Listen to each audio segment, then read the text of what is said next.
Investigación de más de un año. Tuvimos que recorrer Europa, América Latina y Estados Unidos para recopilar la información.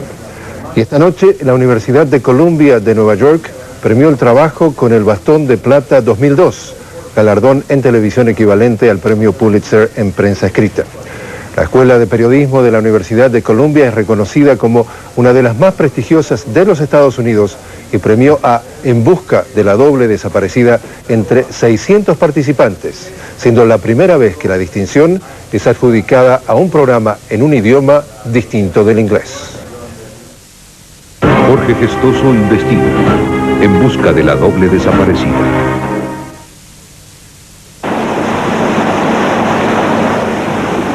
Es el 9 de mayo de 1976.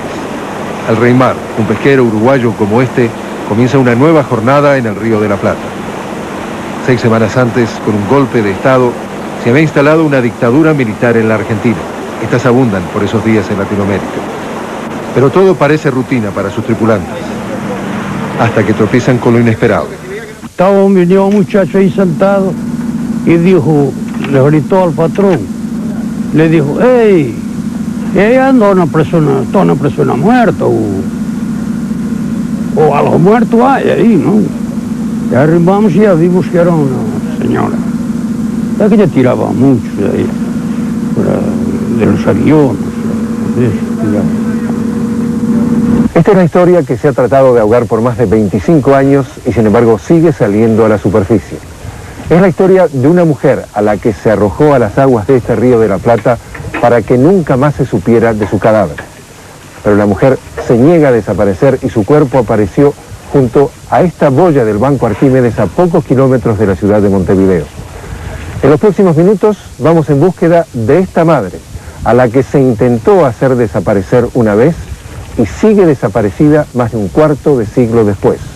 Vamos en búsqueda de la doble desaparecida.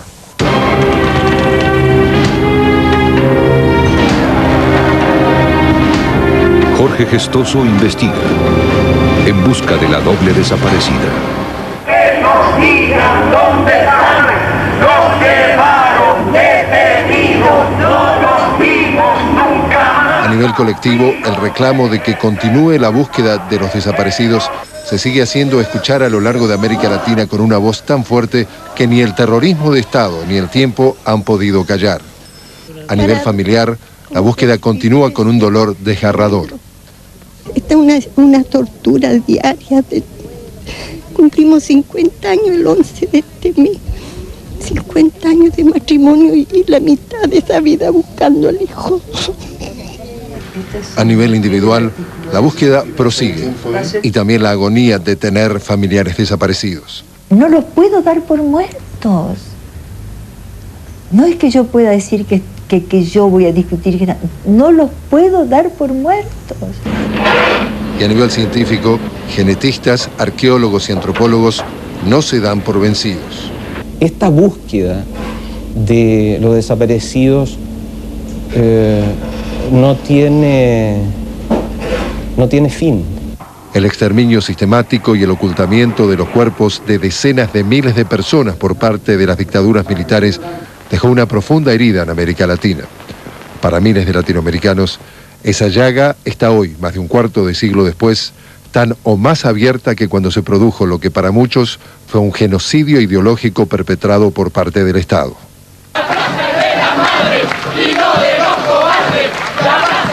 Por eso, ante la pregunta que no deja de hacerse América Latina de ¿dónde están los desaparecidos?, decidimos salir a buscarlos. Comenzamos con una pista que nos llevó al norte de Chile. Acompañamos a un ex soldado que afirma haber participado en 1983 en una segunda sepultura para esconder restos de desaparecidos. Esto ocurrió en el desierto de Atacama, cerca de la ciudad de Iquique. Nos pidió que no mostráramos su rostro. Yo ayudé a bajar 5, que son lo que yo puedo dar de testimonio mío, que son 5 los que yo ayudé a bajar. Y dice estar arrepentido por su participación en el ocultamiento de los restos.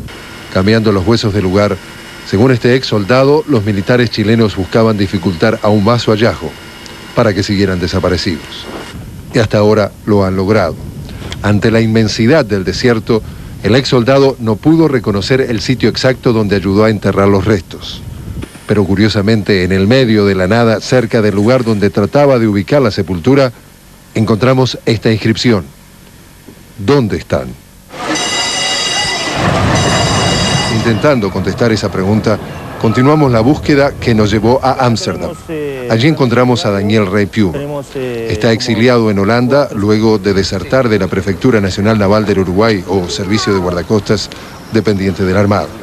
Asegura que, asqueado por las atrocidades que allí se perpetraban durante la dictadura militar, decidió dejar el país. Pero con él se llevó copias de valioso material de inteligencia, prueba de los horrores y la manipulación de información que, según dice, perpetraban las fuerzas represivas uruguayas y argentinas. En su computadora nos mostró fotos de 20 cadáveres que la Prefectura de Uruguay recogió en las costas del Río de la Plata y el Océano Atlántico entre 1976 y 1979.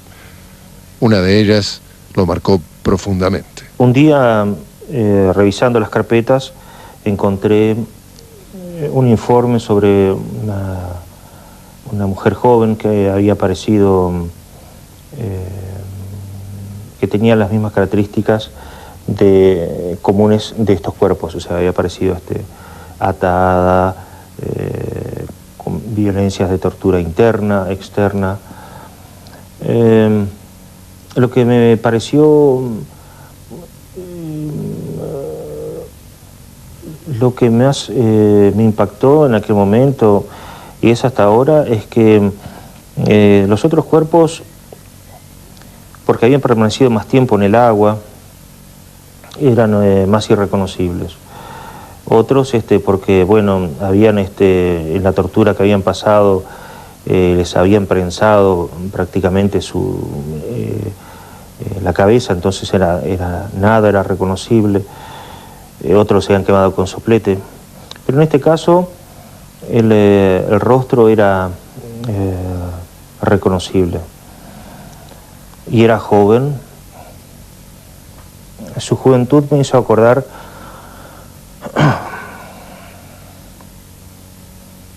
a la hermana de unos compañeros que fue secuestrada en Argentina, que hasta hoy continúa desaparecida.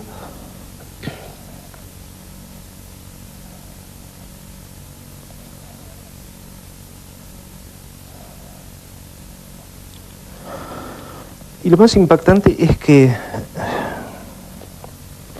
la muerte tiene diferentes rostros, pero en este caso la muerte tenía un rostro de vida, de energía. ¿Dónde está esta desaparecida? Decidimos ir tras sus pasos. Jorge Gestoso investiga en busca de la doble desaparecida.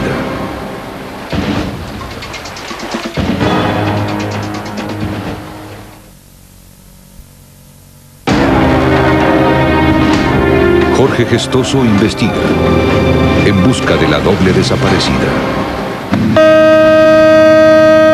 Manuel Otero es un veterano del mar. Ha pescado en estas aguas del Río de la Plata durante 30 años. Él nos llevó hasta el lugar mismo en donde el Reymar encontró el cuerpo de la mujer, cuyas fotos impresionaron tanto a Daniel Rey Piuma. Otero y otros tripulantes del barco recuerdan aquel 9 de mayo de 1976. 10 o 11 de la mañana. De mañana tempranito. El agua estaba como un plato. El tiempo calmita, se movía menos que ahora todavía. Calmita. Pero la calma terminó de pronto al confirmar el capitán con sus prismáticos que había un cadáver flotando cerca de esta boya del Banco Arquímedes. Dijo, es una señora. El ahora fallecido capitán Víctor Pérez Pérez impartió entonces órdenes muy precisas. Entonces ahorita, bueno, hay que meter a bordo y agarrarla y llevarla a tierra. Este otro tripulante nos cuenta sus impresiones respecto al cuerpo que rescataron. Bueno, era una persona joven. Ponerle 25 años, podía ser un poco menos o podía ser un poquito más. Juan Hermelo Vidal estaba próximo a Otero en el Reymar. Le preguntamos cómo era la mujer. ¿Linda o fea? Linda. ¿Gorda o flaca? Regular. ¿Alta o petiza? Petiza. Me dijo que las uñas de las manos y los pies... Pintadas. El Reymar llevó a la víctima hasta el dique Reguzzi en el puerto de Montevideo y el capitán dio cuenta del hallazgo a la prefectura. Y la prefectura mandó a marineros y llamó al forense, porque el forense estuve ahí también. La prefectura se hizo cargo de los procedimientos. ¿Alguien supo algo más de ella? ¿Alguien escuchó algo más? No, nadie escuchó nada más. O sea, nadie se interesó. De ahí desapareció. Era el inicio de su segunda desaparición. El juez al que la prefectura remitió el caso es Milton Cairoli. Yo el cuerpo no lo vi.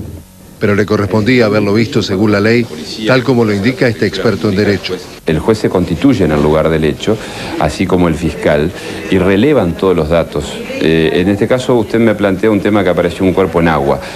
Perfectamente, hay que constituirse en la costa donde aparece el cuerpo para ver los indicios, o sea, qué es lo que ese cuerpo está mostrando en cuanto a la violencia, para relevar ese lugar y luego de eso realizar el levantamiento del cadáver. Y aunque las fotos que rescató Rey Piuma indican lo contrario, Cairoli dice que... El informe del médico forense dijo que no se podía identificar el cadáver, que el estado de putrefacción que tenía el cadáver por la larga permanencia aparentemente en las aguas del Río de la Plata no permitían la identificación concreta del cadáver, y además porque, según el informe del médico forense, había sido en muchas partes devorado por los peces. El legajo judicial de este caso, llevado por el juez Cairoli, hoy presidente de la Suprema Corte de Justicia del Uruguay, está perdido. Y el doctor que practicó la autopsia y los dos testigos que la presenciaron han fallecido. La información manejada por el magistrado contradice la de quienes recogieron el cuerpo. La verdad que lo mejor que yo le vi a ella era el cuerpo y la cara, estaba muy bien. O sea, que no estaba deformada. No, de eso nada. Y la cara no estaba deformada, se le veían los rasgos de la cara. Sí, todo, no estaba nada deformado, era de muy poco tiempo eso. Y el cuerpo no estaba como deshecho, se podía agarrar todavía por debajo de los brazos, así no estaba duro. Se le veían los rasgos de la cara, se la podía identificar, se la veía que era bastante, que había muerto hacía pocas horas. Pocas horas, 20 horas, digo, la prefectura, que tendría el forense. Dijo que llevaría 20 horas de muerte. Y aunque el juez Cairoli repite que el cuerpo no podía ser identificado... Un cadáver que no había podido ser identificado, que no se podía identificar. Sí fue identificado.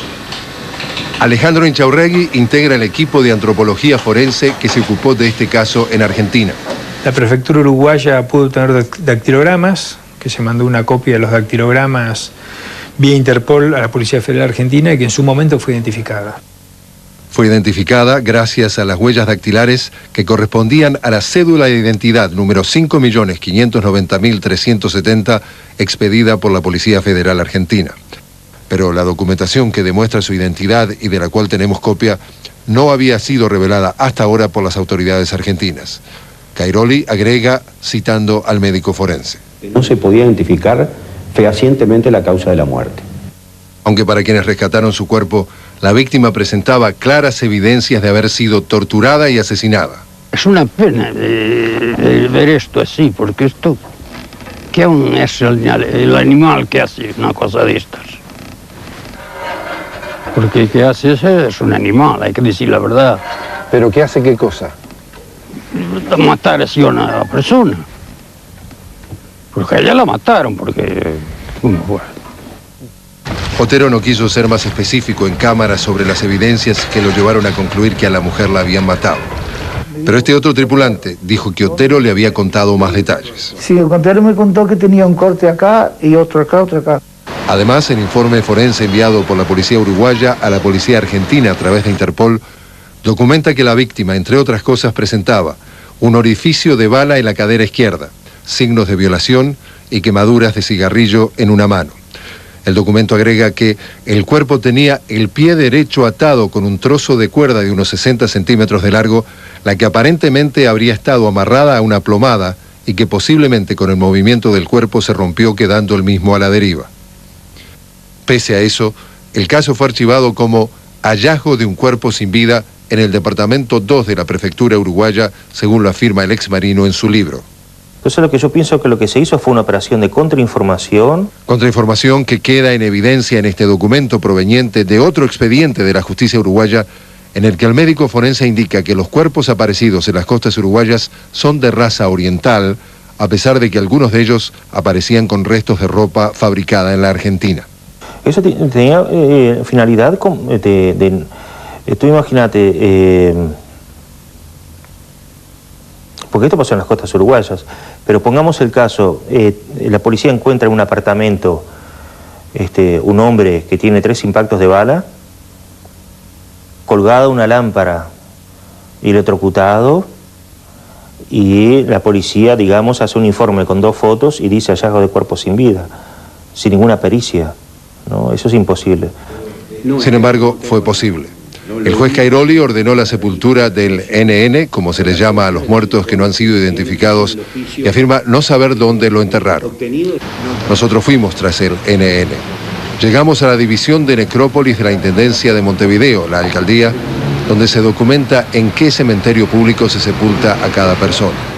Entre sus libros encontramos este registro, el 9 de mayo de 1976, de un NN de sexo femenino que fue entregado a la Prefectura Nacional Naval. Esta N significa norte, el nombre del cementerio público a donde fue enviado el cuerpo para su sepultura. Y allí encontramos el registro de su ingreso. Con fecha 10 de mayo de 1976, se indica a qué parte del cementerio del norte había sido enviado el NN. Este es el tubular 5207 en el que, según los libros del Servicio de Necrópolis de la Intendencia Municipal de Montevideo, fue sepultado el cuerpo del NN entregado por la Prefectura Nacional Marítima a las autoridades. Por decreto municipal, en este sector de tubulares del cementerio, si los restos no son reclamados 2 años y 30 días después de sepultados, se reducen por oficio, pasan a cremación y son depositados en el cenizario colectivo. Hoy los restos de esta mujer descansan aquí. Habíamos encontrado a la doble desaparecida. Había terminado su segunda desaparición. Pero ¿cómo había sido la primera? ¿Quién era esta persona? ¿Qué hacía? ¿Dónde estaba su familia? ¿Y por qué había ocurrido su desaparición? Ahora debíamos encontrar respuestas a todas esas preguntas. Jorge Gestoso investiga en busca de la doble desaparecida.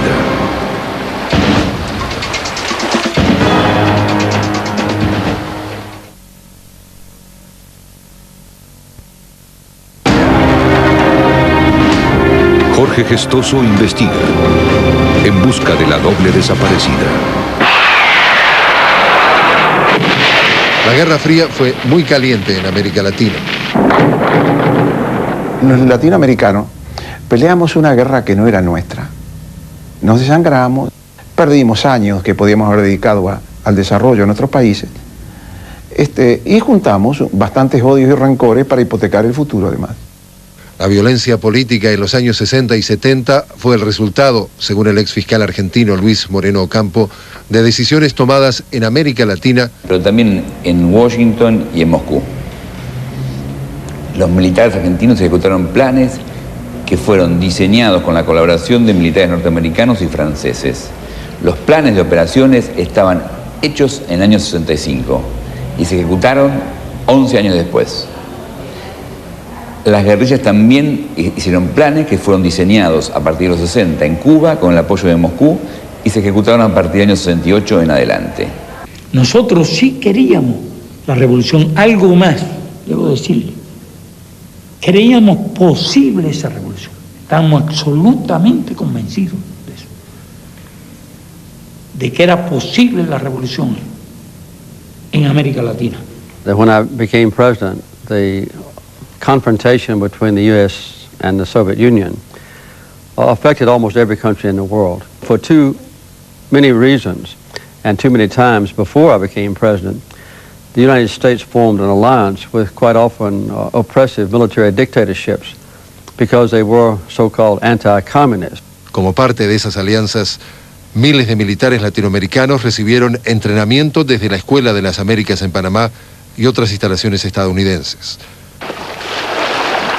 Algunos de los grupos guerrilleros latinoamericanos más conocidos recibieron respaldo de Cuba en la década del 70. Y para enfrentarse a esa revolución, las Fuerzas Armadas latinoamericanas actuaron apoyadas tanto ideológica como materialmente por Estados Unidos.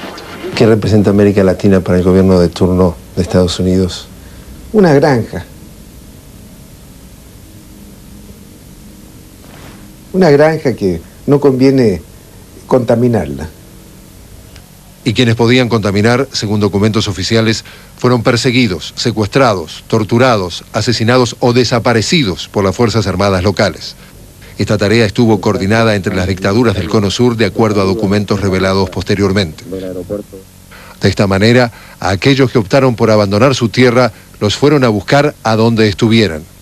Como a la uruguaya Sara Méndez, que mientras estaba exiliada en Buenos Aires, irrumpen violentamente rompiendo la puerta de entrada, invaden la casa, aproximadamente 15 personas de civil que se presentan como militares, uruguayos y argentinos. se la llevan y le roban a su bebé Simón, de 20 días, al que nunca más vio. Según Méndez, el teniente coronel uruguayo José Nino Gavazo participó en el operativo. Es la llamada Operación Cóndor. Martín Almada, otra víctima de este plan, ha dedicado buena parte de su vida a investigarlo. En noviembre, diciembre, fin de noviembre, primera de diciembre, el 75, se formaliza realmente el operativo Cóndor. En una reunión en Santiago. En Santiago. Esos documentos están aquí. Se llama Primera Reunión de Inteligencia. Yo lo llamo el acta de nacimiento del Cóndor. También este juez argentino ha estudiado la operación. El plan Cóndor estamos hablando de desaparecer, permítame el barbarismo, de opositores en el extranjero. Es decir, argentinos en Chile, uruguayos en Argentina, chilenos en Bolivia, brasileños en Paraguay. Un Mercosur del terror. Esto era... estas documentaciones demostraban que el Mercosur tuvo su antecedente en el terror, imagínense, en el terror. La documentación a la que se refiere el juez paraguayo Agustín Fernández es la prueba del Plan Cóndor. La encontró en estas instalaciones de la policía paraguaya en 1989 en las afueras de Asunción. Hoy estos documentos están ordenados y clasificados en una biblioteca en el Palacio de Justicia de Paraguay. Esta biblioteca reúne unas 700.000 páginas, 10.000 fichas y 20.000 fotografías que documentan, entre otras cosas, la coordinación represiva de las dictaduras del Cono Sur y la forma como persiguieron e hicieron desaparecer a miles de personas. Y una firma que se repite, la del ex jefe del Estado Mayor de las Fuerzas Armadas paraguayas, Alejandro Fretes Dávalos. El Estado Mayor no fue una cadena para las ejecuciones de la Operación Cóndor. Pero su rúbrica aparece en decenas de órdenes de seguimientos y arrestos de personas luego desaparecidas. No quería saber yo. Y cuando vos no querés saber una cosa, no sabes. ¿Y por qué no quería saber? Posiblemente para no complicarme. Y otro nombre repetidamente mencionado por los investigadores de la Operación Cóndor es el del ex secretario de Estado norteamericano Henry Kissinger, a quien la justicia argentina busca interrogar en relación a este plan. ¿Hay alguien que nos pueda indicar quién fue el que puso la pelota a rodar en la Operación Cóndor? Si Henry Kissinger quisiera hablar, sabríamos todo. Nosotros pensamos que conoce bastante del tema y creemos que Estados Unidos ha tenido, cuando menos, un conocimiento militante del tema, cuando menos. Kissinger y quien fuera su jefe, el expresidente de los Estados Unidos, Gerald Ford, rechazaron nuestro pedido de ser entrevistados. Este militar uruguayo que combatió la insurgencia dice que aunque desconoce de qué se trató la Operación Cóndor, no me extraña que hubiera podido suceder porque había un ambiente de subversión prácticamente paralelo en todos los países de América.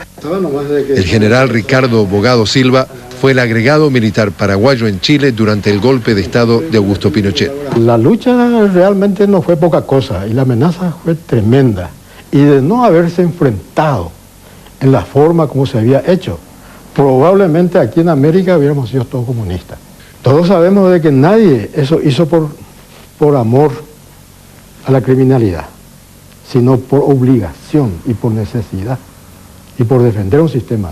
Un sistema al que la insurgencia marxista de los años 60 y 70 amenazó con violencia o con formas de tortura. Tomar un ser humano quienes no tienen autoridad para ello y tenerlo 14 meses como me tuvieron a mí, eso es una tremenda tortura. Un cautiverio que Ulises Pereira Reverbel vivió en esta casa de Montevideo.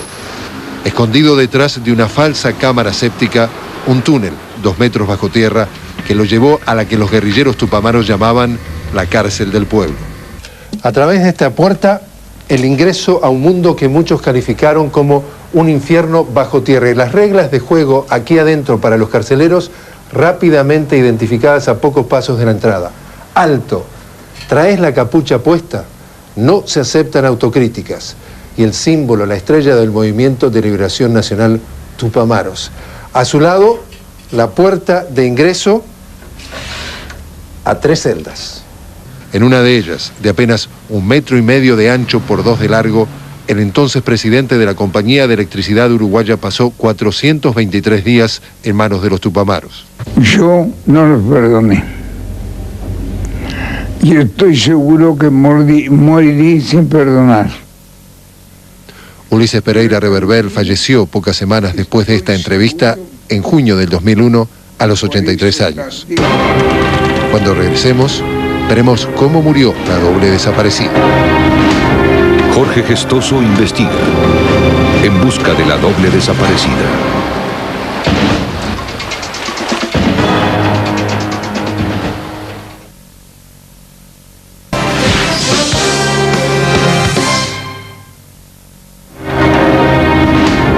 Jorge Gestoso investiga. En busca de la doble desaparecida. Esta fue la versión argentina de las cámaras de gas de los nazis, utilizando aviones como este.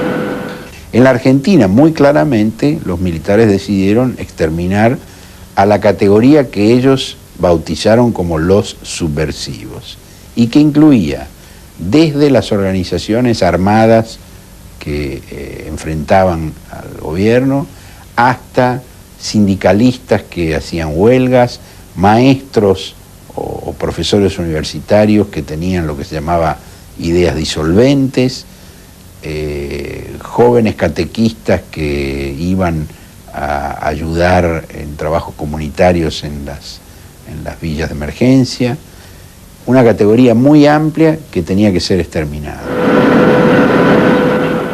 El exterminio sistemático lo hacían tirando vivos desde el aire al Río de la Plata o al Atlántico Sur a quienes decidían que eran subversivos. Los militares lo llamaban el vuelo. Según este antropólogo, el destino final más probable de la doble desaparecida fue uno de estos vuelos. De la veintena de cuerpos que aparecieron en las costas uruguayas, solo pudieron ser identificados el de ella y el de un chico de 14 años llamado Florial Avellaneda, gracias a este tatuaje en su brazo. Casualmente, ambos eran vecinos. Esos 2 argentinos son de la zona norte del Gran Buenos Aires. Esto implica que para la estructuración de la represión en la Argentina, que se dividió el país en 5 zonas de ejército y cada zona en subzona y área, con una autoridad operacional en relación a la distribución geográfica, las 2 personas que fueron identificadas desaparecieron en la zona norte y por lo tanto la sede del sector operacional que respondía a esa zona era el Comando de Institutos Militares en Campo de Mayo. Campo de Mayo es una unidad militar que tiene varias escuelas dentro, que tiene 400 hectáreas y tiene una pista de aterrizaje ahí dentro. Entonces es dable inferir, y esto es una inferencia lógica, que esas personas fueron arrojadas al mar desde un avión que seguramente salió de Campo de Mayo. Desde este aeródromo en Campo de Mayo, al igual que desde los aeropuertos de Seiza y Aeroparque, según el capitán Adolfo Silingo, que participó en la operación, salían los vuelos de la muerte. Según los expertos, entre 4 y 5.000 personas fueron montadas a aviones militares y arrojadas vivas al mar a efectos de deshacerse de sus cuerpos y de que quedaran así desaparecidas para siempre. En 1995, el capitán Silingo confesó haber participado en 2 de esos vuelos y explicó en qué consistían. Se dio una pequeña inyección de pentotal, o pentonaval, como se le llamaba. Y al ratito se atontaron y bueno, ahí lo subimos a camiones y fuimos para el aeroparque. Cuando nos avisaron se abrió la portezuela, o sea, de la puerta de atrás. Se abrió unos 40 centímetros y ahí uno a uno los arrojamos al vacío.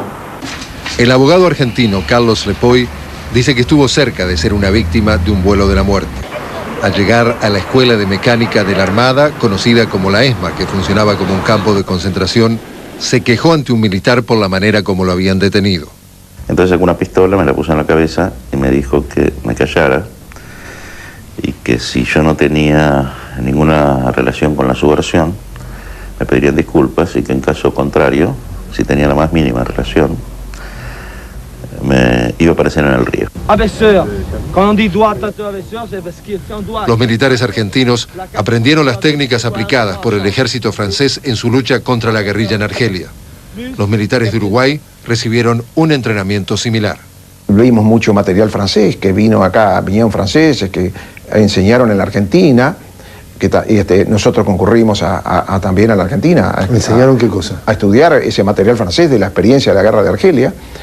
Y según los expertos y el general francés Paul Sarès, el sistema francés de lucha contra la guerrilla implicaba una división del país en zonas, con un jefe para cada una de esas regiones, incluía los arrestos clandestinos y las torturas. Para el ex fiscal argentino Luis Moreno Campo, este era el razonamiento de la represión en Argentina. Tenemos que torturar para romper los pactos de silencio. Para romper eso, tenemos que torturar de modo tal, sin límites, sin que un juez después nos controle. Por eso necesitamos el golpe de Estado y el control total.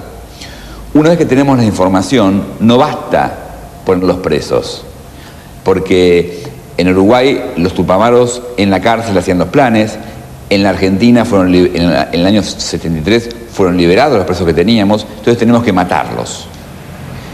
Y como tenemos que matar más de 10.000, no podemos matarlos públicamente. Pinochet quedó internacionalmente aislado por intentar hacer fusilamientos públicos. Entonces tenemos que matarlos en secreto. Y entonces, para hacer todo eso tenemos que hacerlo en secreto, ocultando la información y de ese modo ejecutar lo que llamamos una operación encubierta. Y ese fue el plan y esa fue su lógica. La doble desaparecida no escapó a ese plan. A veces el horror no tiene que ver con el voltaje de la electricidad que le aplicaban la tortura, tiene que ver con los gestos mínimos y casi cotidianos con los cuales se preparaba un traslado. Por ejemplo, en la ESMA, los martes a la noche se decidía quiénes iban en el vuelo de los miércoles. Y era una discusión entre oficiales de la Armada. Y luego cuando se producía el traslado, como había, si bien no se sabía qué era exactamente ese traslado porque la mentira era que iba a una granja de recuperación y que iban a algún lugar del interior del país, luego a la gente que quedaba detenida en la ESMA le pasaban películas. Todas estas personas narran de que había una ceremonia que se producía los días miércoles, normalmente y en algunas ocasiones los sábados. Esos días salían los vuelos de la muerte. Desde uno de ellos, probablemente un sábado, al parecer fue lanzada la doble desaparecida 20 días después de haber sido secuestrada. Al día siguiente, un domingo, fue encontrada en las costas uruguayas. Y justamente, los pescadores que la recogieron dicen que estaba perfectamente reconocible por haber estado pocas horas en el agua. Este fue el camino que, según los expertos, recorrió hacia su muerte. Así, ya sabíamos qué fue lo que le sucedió, pero seguíamos sin saber quién era, qué hacía y dónde estaba su familia para informarles lo que habíamos averiguado. Ese sería nuestro próximo paso. Jorge Gestoso investiga en busca de la doble desaparecida.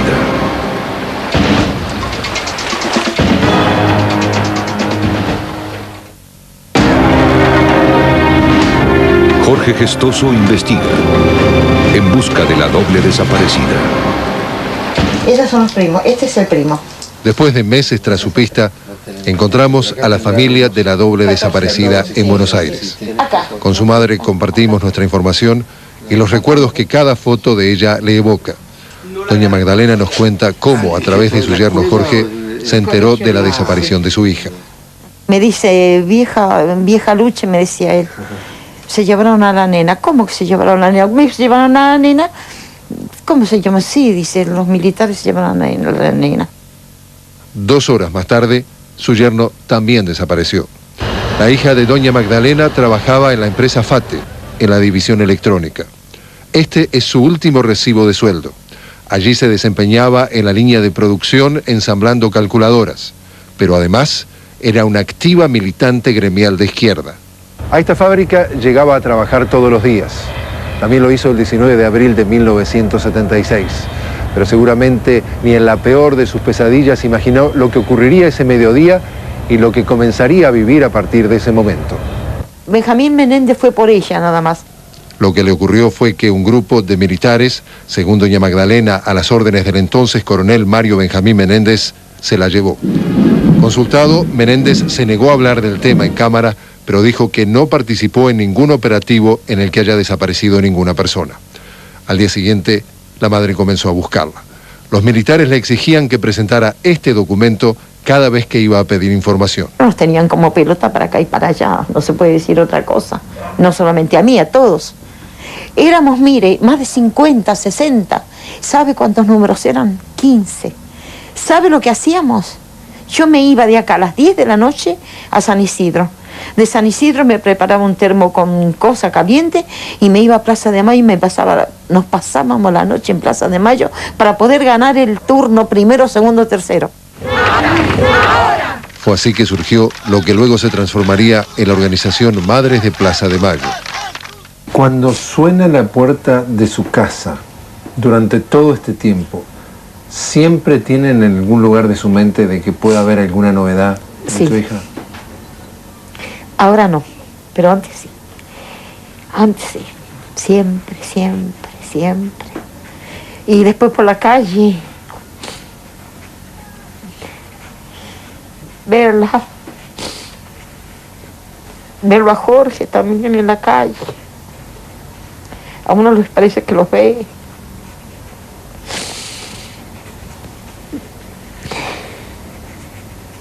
Y por eso le digo, hay que vivirlo esto. Hay que vivirlo. Y además de sufrir la pérdida de su hija, doña Magdalena vivió otra pesadilla, la burla de los militares al preguntar por su hija y su yerno. ¿Sabe lo que me dice una vez uno sonriéndose? Y se habrán ido de vacaciones los dos por ahí. Sobrándola. Ah, no, eso sí, eso sí. Eso sí lo hacían, eso sí lo hacían. O sea, eso sí. Como la hacían sentir mal, como la tomaban. Pero yo le dije a él, yo lo único que quiero, le digo, saber dónde está. Si ella hizo algo, él hizo algo, fenómeno, castíguenlo. Pero ustedes no tienen ningún derecho a privarme a mí, que soy la madre de donde está mi hija, le dijo. ¿Y sabe lo que me contestó él? Con esa soberbia, y se levantó y pegó un golpe a la mesa. Usted no va a encontrar nunca a su hija, me dijo. Ayúdennos, por favor. Son nuestra última esperanza. Una soberbia que, según los familiares de los desaparecidos, era el común denominador de las Fuerzas Armadas. Así hablaba del tema el exdictador argentino Jorge Rafael Videla en 1977. Es una incógnita, es un desaparecido. No tiene entidad, no está. Ni muerto ni vivo, está desaparecido. De esta manera justificaba en 1994 el general Augusto Pinochet los desaparecidos en Chile, realizando una comparación entre la población total del país en los años de su dictadura y el número de desaparecidos que dejó su régimen. Si aquí hay, en estos momentos hay 13 millones de seres, pónganle que hubieran 12. De 12, 2.000 no es nada. El general retirado Manuel Contreras dirigió la policía política de la dictadura de Pinochet, la DINA. Están desaparecidos por una razón. En los combates urbanos o enfrentamientos, como se les dice eufemísticamente, cuando los individuos caían heridos o muertos, eran retirados por los extremistas del lugar. Y ellos los enterraban secretamente sin comunicarle a sus familias. ¿Qué opina usted de esa versión? ¿Usted la cree? ¿A usted le parece que eso es posible? ¿Que los desaparecidos hayan, los mismos izquierdistas los hayan hecho desaparecer? ¿Quién lo cree eso? El juez chileno Juan Guzmán fue quien procesó al general Pinochet en Chile. ¿Usted ha visto un cambio en los testimonios de quienes, por ejemplo, denunciaban desapariciones? En este momento de transición hacia la democracia, la gente se está atreviendo más porque cree en las instituciones.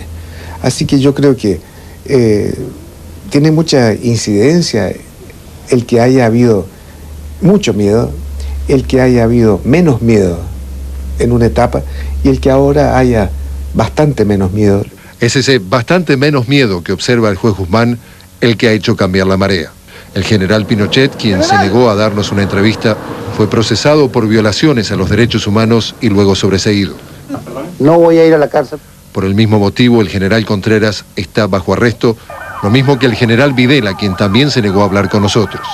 Y el teniente coronel Cavazo está requerido en Argentina por su presunto papel en el Plan Cóndor, pero el gobierno uruguayo se niega a arrestarlo. Tampoco nos quiso hablar. ¿En América Latina hubo un genocidio? Inicialmente la idea del genocidio se interpretó como el exterminio de un grupo nacional, los armenios, los judíos, y así está tipificado en las convenciones que se sancionaron después de la Segunda Guerra Mundial. En tiempos más recientes hay una elaboración de jurisprudencia por la cual se considera también genocidio el exterminio de un grupo dentro de una nación. Y el ejemplo lo da la Audiencia Nacional de Madrid al confirmar el procesamiento de los militares argentinos y de Pinochet por genocidio. Como si el terror... Daniel Repiuma nos traduce un poema que acompaña al monumento al Holocausto judío muy próximo a su casa en Ámsterdam. Daniel, un monumento al Holocausto en Auschwitz del pueblo judío. ¿Cómo comparas el pueblo judío con el pueblo latinoamericano? Un pueblo que fue consciente de lo que pasó y de que hizo lo imposible para que sea recordado. ¿Al pueblo judío? Sí. ¿Y el pueblo latinoamericano? Creo que todavía no ha tenido el coraje para hacerlo. Yo creo, en lo personal, que un país no puede avanzar, históricamente hablando, si no es en base a la verdad. Cuando regresemos, conoceremos la verdadera historia de la doble desaparecida. Jorge Gestoso investiga en busca de la doble desaparecida.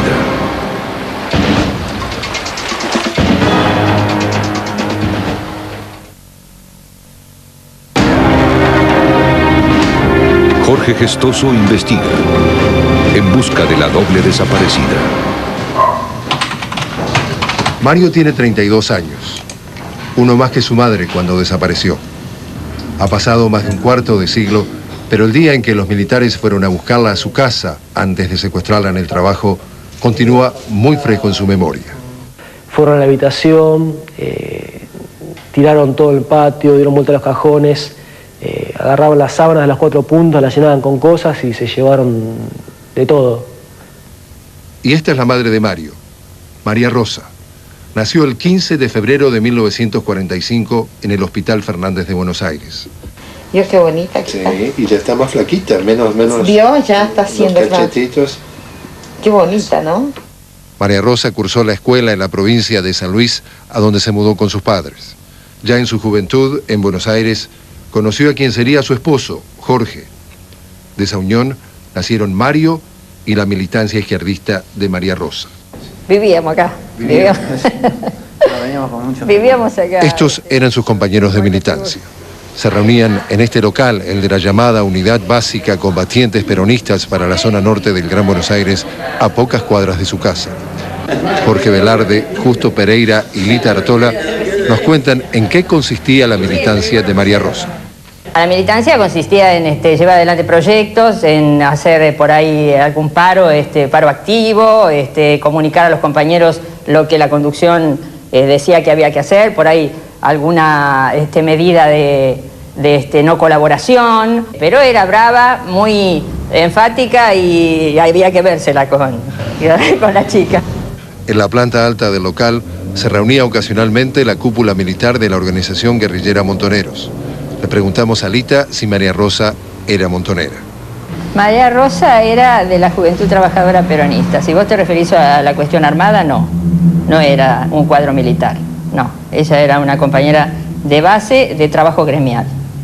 Y Lita se identifica plenamente con las ideas de María Rosa. Yo voy a hacer un esfuerzo para decirlo porque me cuesta mucho.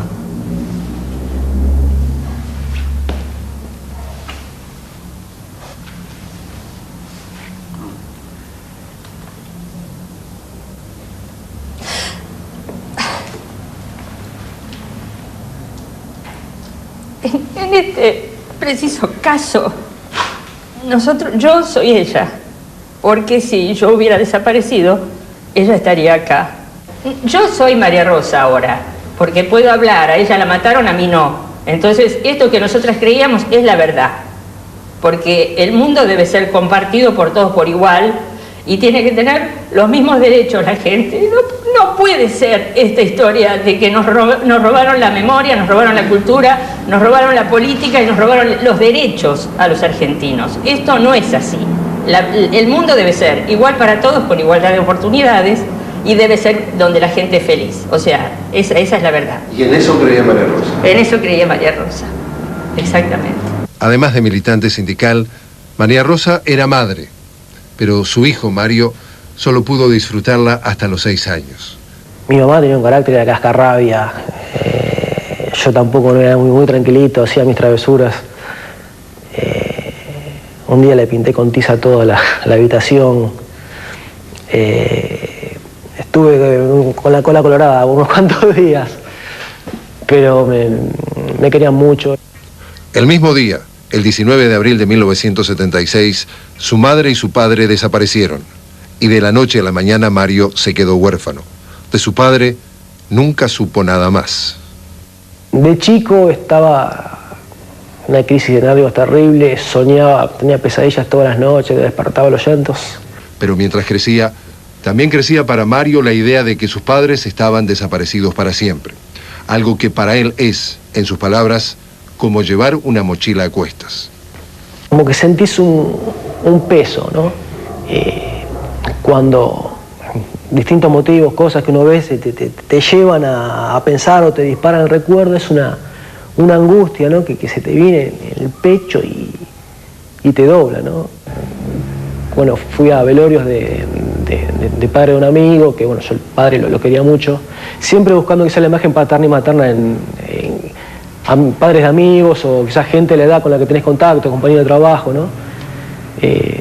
Pero bueno, ir al velorio y sentir envidia, ¿no? Es algo muy raro. A través del tiempo vas a poder, digamos, que esa mochila te la vas a sacar de encima. Lo que me llama la atención es esos momentos picos de angustia que quizás con mayor o menor frecuencia me siguen agarrando con la misma intensidad. ¿No? Angustia, llanto desconsolado y continúa. Y la pregunta que me hago, ¿y esto va a parar? Porque hasta ahora sigue, ¿no?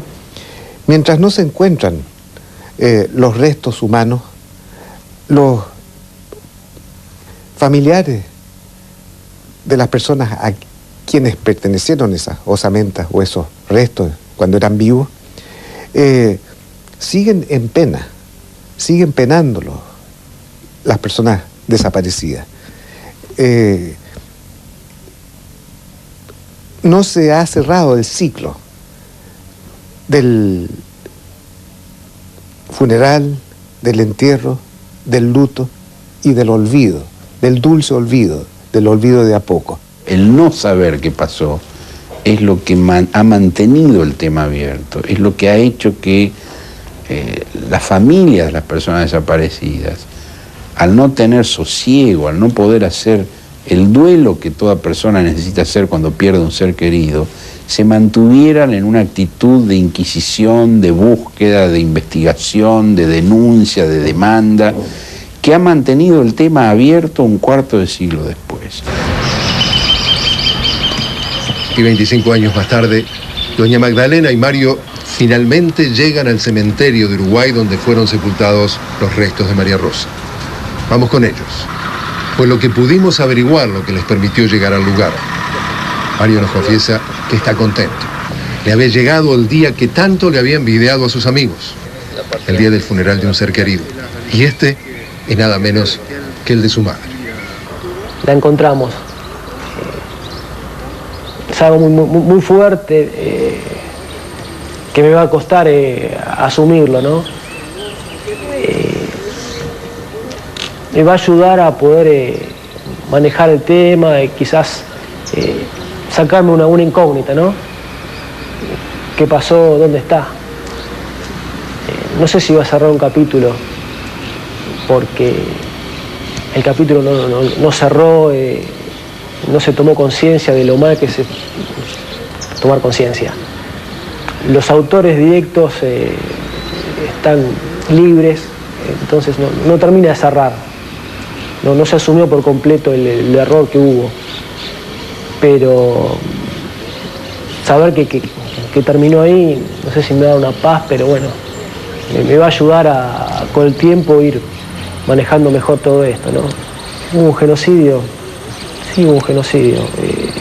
Fue algo indiscriminado, hubo un desprecio por los valores de la vida, de la gente y de la justicia y del humano, ¿no? Del ser humano.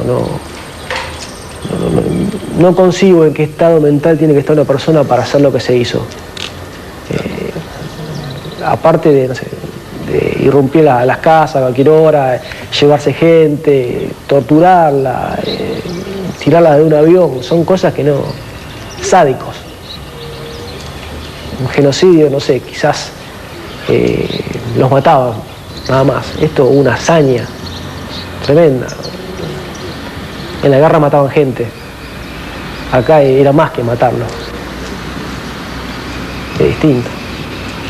Yo la vi en sueños en paz, con su delantalcito blanco del colegio, junto con el hermano, corriendo por un sendero lleno de flores, luminoso. Por eso digo que ella está. Y un día ella va a despertar, sus huesos van a ser juntados, sus cenizas van a ser, y ahí el Señor la juzgará. Ya sé dónde está, que sé cómo terminaron sus días, cosa que me preguntaba siempre, y ya está. Ya está. Ya está.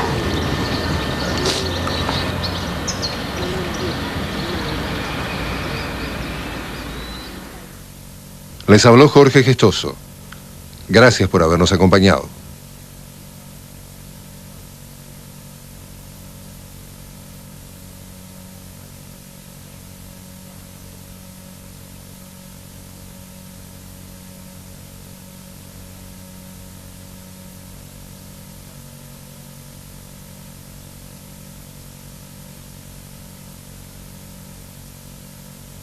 Desde que emitimos La Doble Desaparecida por primera vez nos llegaron mensajes de 20 países, algunos tan lejanos como Italia y Australia.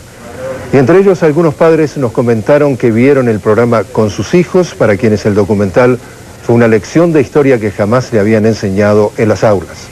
El jefe del Ejército de Chile, el general Juan Emilio Cheire, declaró la semana pasada que las violaciones a los derechos humanos cometidas durante la dictadura de Augusto Pinochet no tienen justificación.